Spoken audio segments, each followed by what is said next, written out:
Galit si Vice President Sara Duterte kay Pangulong Ferdinand Marcos Jr. at pati sa administrasyon ito. Dahil mas lalo nilang inilagay sa panganib ang buhay ng kanyang nakakulong na ama. Kasunod ito ng ginawang welfare checks ng Philippine Embassy nang hindi ipinaalam sa pamilya habang nakapiit ang dating Pangulo sa detention facility ng International Criminal Court sa the Netherlands.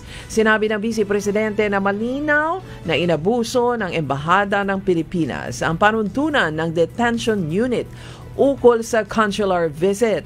Tanong ni Sara, paano na lang kung nilason ang kanyang tatay sa loob ng kulungan? Napag-alaman din niya na ang embahada ay direktang nag-report kay Pangulong Marcos mula sa The Hague hinggil sa resulta ng welfare check. To my father, come home and answer to the people. Ito naman ang mensahe ni Elise Ko, anak ni Ako Bicol Representative Zaldi Ko. Kaugnay naman sa kinasasangkutang isyu ng kanyang ama. Sa isang statement sa social media, hinimok niya ang ama na umuwi na ng bansa at harapin ang mga akusasyon laban sa kanya. Ayon pa kay Elise, nauunawaan niya ang galit ng taong bayan laban sa korupsyon at sa kanyang ama dahil siya mismo ay tutol dito. Ngayon niya lamang nalaman na ganun katindi ang kinasasangkotang anomalya ng kanyang ama. Nakakahiya na ayon pa sa anak ng mambabatas.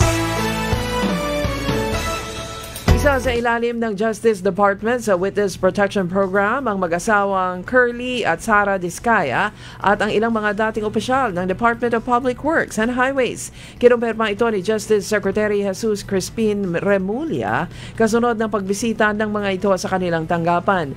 Anyay, bukod sa mag-asawang Diskaya, kabilang dito sina former Department of Public Works and Highways Bulacan 1st District Engineer Henry Alcantara, Bryce Hernandez at J.P. Mendoza. Pero banta ng militanteng grupo, posibleng pagsasabihan ng DOJ ang mga ito na huwag idamay si Pangulong Marcos sa anomalya, kundi mga kalaban lang nila sa politika.